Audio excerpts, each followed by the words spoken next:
Oi, gente, tudo bem? Estou aqui passando meu álcool em gel. Lavar as mãos, usar o álcool em gel, deixar o sapato do lado de fora de casa. Todos esses são hábitos que nós adquirimos durante a pandemia do novo coronavírus e que entraram na nossa cultura, que ficaram na nossa vida. Produzidos e admitidos pelo quem? Pela ciência, certo? Então, hoje a gente vai falar exatamente sobre isso. Ciência e cultura, o que elas têm em comum? Então, lavar as mãos é um hábito cultural que está no nosso dia a dia, certo? Mas o uso do álcool em gel agora tem sido novidade para a gente, né? E por que usar álcool em gel na limpeza das mãos? Guardem isso aí, que no final da aula a gente vai falar mais sobre o álcool em gel, tá bom? Bom, lavar as mãos é o que a gente chama de senso comum. Vamos falar um pouco sobre o senso comum? Olhem aí. O senso comum é o conhecimento popular, né? E quais são as características dele? Ele é transmitido de geração para geração. Em geral, é uma tradição cultural.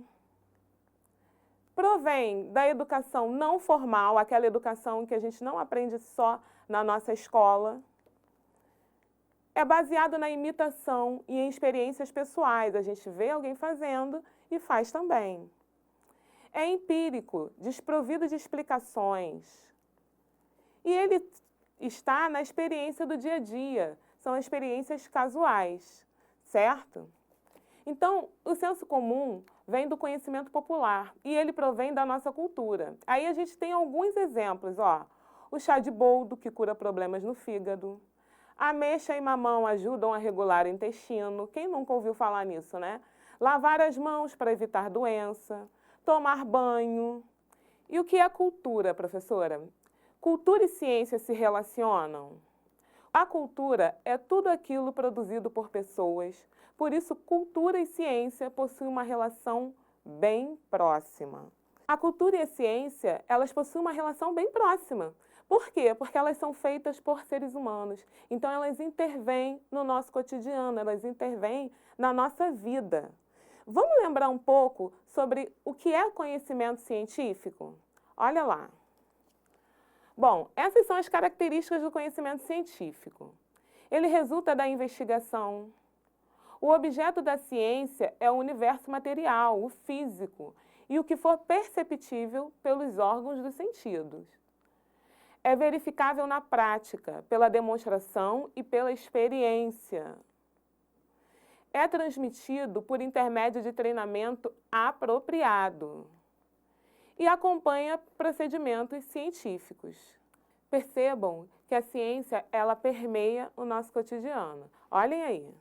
Ela permeia o nosso cotidiano através de ações como mudanças climáticas, inovações tecnológicas, satélites. Na genética tem várias inovações.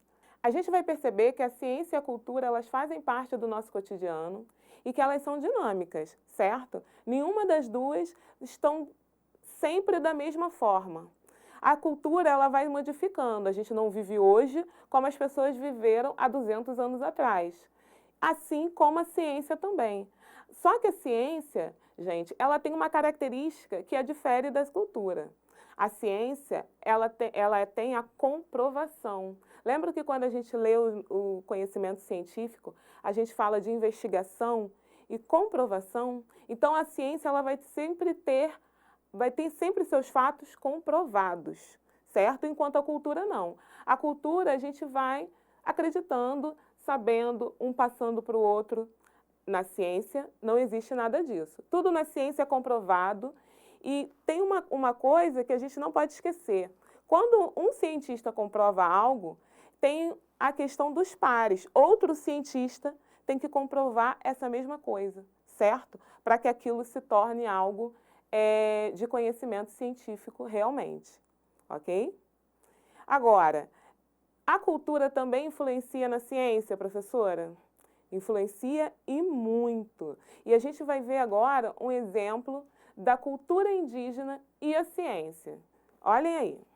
A influência da cultura indígena na ciência vai bem além do ato de tomar banho todos os dias e cortar nossos pelos e cabelos, como também vai bem além somente da alimentação.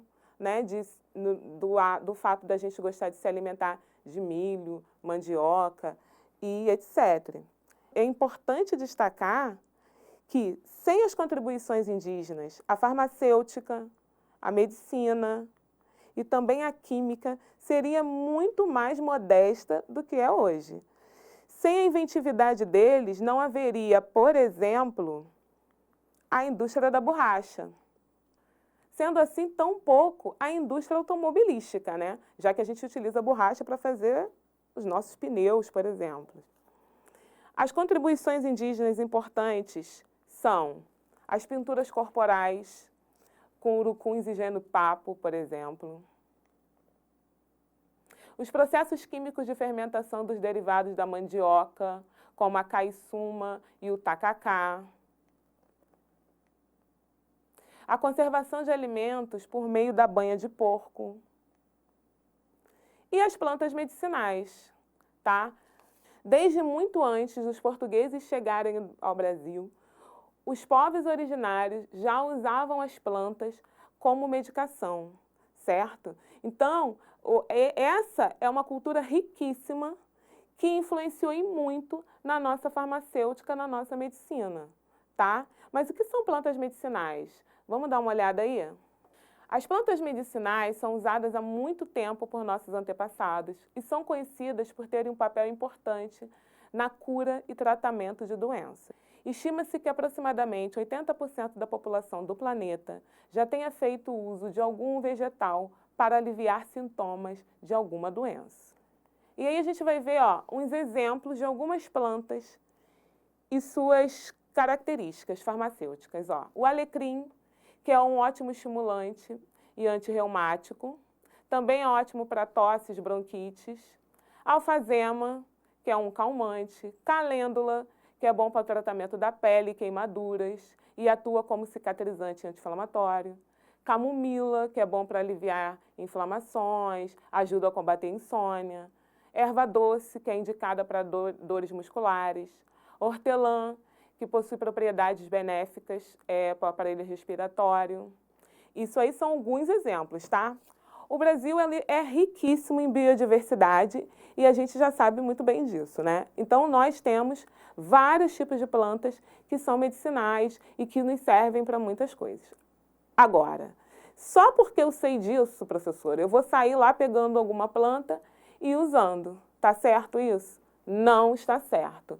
A gente tem que ter muito cuidado com o uso de plantas medicinais, tá bom? Geralmente, a gente tem o chá da nossa avó, que conhece, que tem esse conhecimento ancestral para fazer esse tipo de chá. Então, a gente tem que ter sempre cuidado quando a gente vai usar plantas medicinais, ok? A gente tem sempre que lembrar disso. Então, esse tipo de exemplo é um exemplo mais abrangente que fala sobre cultura e ciência, onde as plantas, elas influenciam diretamente na ciência. A gente tem vários estudos que retiram o princípio ativo de uma planta e faz desse princípio ativo um medicamento, tá? Um exemplo bem claro para a gente, que a gente utiliza até hoje, é o ácido acetil salicílico, aquele ácido que fez a aspirina, tá? Que veio da planta do salgueiro. Então, esse é um exemplo ótimo para a gente sempre lembrar que plantas medicinais são muito importantes e que a cultura influencia a ciência, assim como a ciência influencia a cultura, certo? E um exemplo maravilhoso de como a ciência influencia na cultura são os transgênicos. Vocês já ouviram falar sobre transgênicos? Vamos ler junto. Você sabe o que são alimentos transgênicos? Transgênico é sinônimo para a expressão organismo geneticamente modificado, OGM. É um organismo que recebeu um gene de outro organismo doador. Essa alteração no seu DNA permite que mostre uma característica que não tinha antes. A transgenia é uma evolução do melhoramento genético convencional, que permite transferir características de interesse agronômico entre espécies diferentes, com o objetivo de torná-las resistentes a doenças ou mais nutritivas, entre outras inúmeras aplicações. Os transgênicos são ótimos exemplos de como a nossa cultura pode ser influenciada através da ciência, ok? Agora, vamos falar sobre o álcool em gel? Por que a gente utiliza o álcool em gel, professora? Vamos ver isso aí?